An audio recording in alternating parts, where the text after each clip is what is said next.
Here in the United States, we celebrate Pearl Harbor Day to mark our remembrance for those who lost their lives at the sneak attack of Imperial Japan, which brought the United States of America into World War II.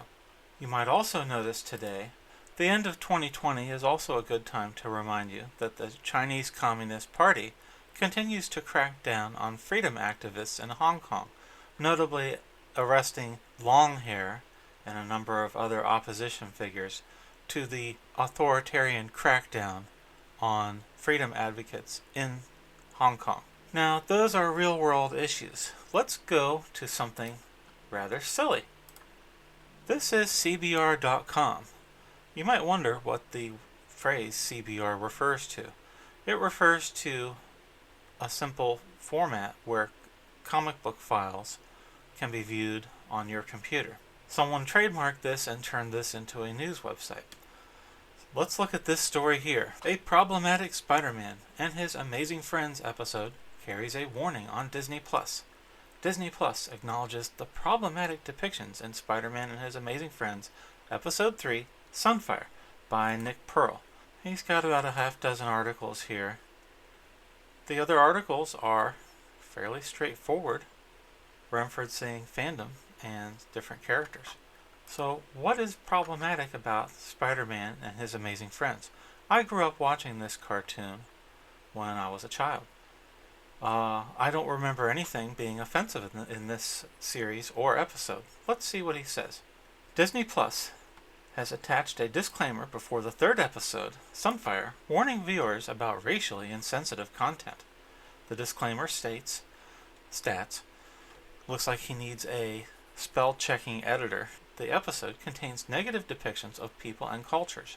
So here's where he starts interjecting his opinion.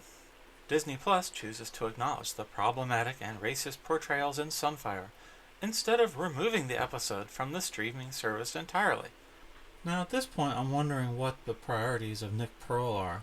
In an episode of Thomas the Steam Engine, Thomas says, "Blue is the best color for trains." So in Nick Pearl's mind, would we need to send Thomas to a re-education camp for reprogramming and Orwellian good think? Alright, now here's Sunfire. He's a mutant. He's typically featured as a villain in the X-Men comic books. For the Spider-Man and His Amazing Friends, to make a friend with Sunfire is a dramatic step in storytelling. It's basically telling the audience that, hey, someone who's normally portrayed as a villain can be your friend if approached in the right manner. Sunfire is still offensive in its own right. Again, this is Nick Pearl, the article writer. The episode follows Spider-Man, Iceman, and Firestar as they encounter Sunfire, a Japanese superhero, and his evil uncle Genju. Both Sunfire and Uncle Genju have stereotypical Asian accents. What makes Nick Pearl an authority on whether an accent is stereotypical or not? Genju is voiced by an actor of Asian descent. Now, what on earth is it any of Nick Pearl's business whether a cartoon character is voiced by a person of one ethnicity over another? It's not. It's not Nick Pearl's business, it's not CBR.com's business, and it's not Disney Plus's business. Sunfire is voiced by a white American, Jerry Dexter. Nick Pearl wanted to deprive a voice actor, Jerry Dexter, of earning a paycheck, portraying a guest character. So it is, in his opinion, an extremely cringeworthy interpretation of the Japanese characters. Bear this in mind, he's referring right now to the fact that the skin color of a voice actor is unacceptable in the world of Nick Pearl and CBR.com. Genju is portrayed as duplicitous and evil. Well, you know what? That's what villains do.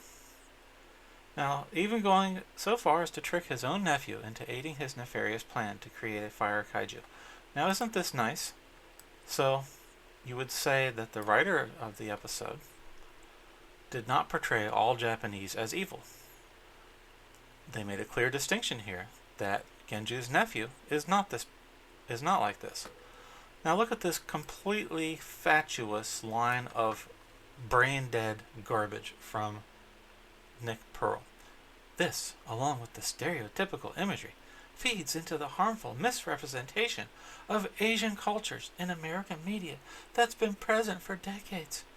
Well, Nick Pearl, I guess if you write this sentence on any article about Asia or Asian countries, which you've generalized, this means you keep your job at CBR.com, but you haven't said anything.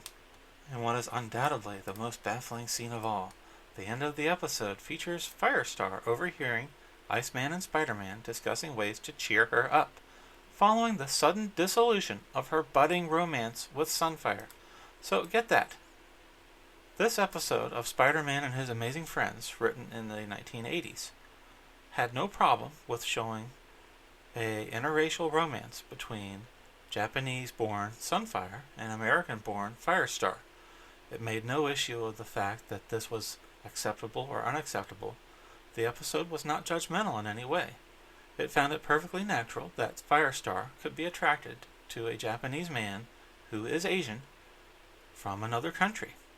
So, Nick Pearl, in his zeal to destroy this series and attack this episode, completely glossed over the central premise of the episode. Firestar is dating Sunfire. Sunfire is lured into a scheme by his uncle. The Super Friends work things out with Sunfire. The end. Perfectly acceptable entertainment for a Saturday morning. This joke reinforces the notion that Firestar was only attracted to Sunfire because of his race, continuing the problematic fetishization of Japanese culture. What on earth is he talking about? Clearly the problem is Nick Pearl's, not Firestar's, not Sunfire's, not the writer of this episode, and not Spider-Man and His Amazing Friends. This is also the end of Sunfire, who never appears again in the show. Well, yeah, it's not like that he could actually mate with Firestar, get her pregnant, and produce babies on a Saturday morning cartoon show. So here he agrees with Disney+. I guess this was an order from CBR.com never to contradict any decision by Disney+. The disclaimer before Sunfire is definitely warranted, providing an ever-present reminder of Spider-Man and His Amazing Friends' problematic past. Now, what say we actually expected journalism from Nick Pearl of CBR.com? Alright, so, Nick Pearl, I have a question for you. Do you remember The Lion King? Disney Studios stole the entire premise of The Lion King from Japan. The problematic Disney Corporation, with their fleet of lawyers, stole the entire premise for The Lion King from Kimba the White Lion. They have a villain with a scar. They have a father raising his son. It's all stolen from Japan. Japanese animators noticed this.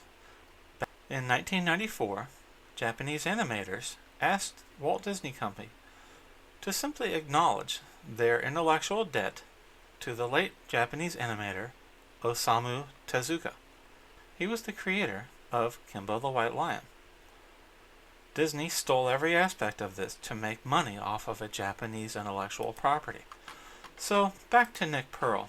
If Nick Pearl was actually a journalist covering Disney+, he would raise what's really problematic, and that is Disney, with their fleet of lawyers, stealing intellectual property from the people who created these concepts.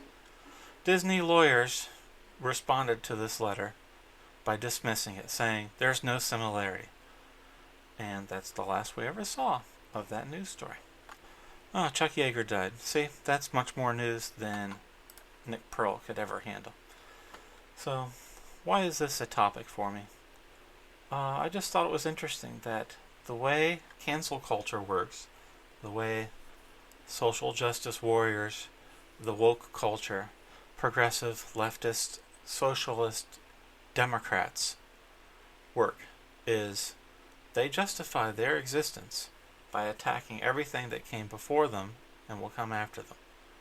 People like Nick Pearl, they don't create anything. They attack the creators and then sit in pious judgment like they accomplished something amazing. Thank you.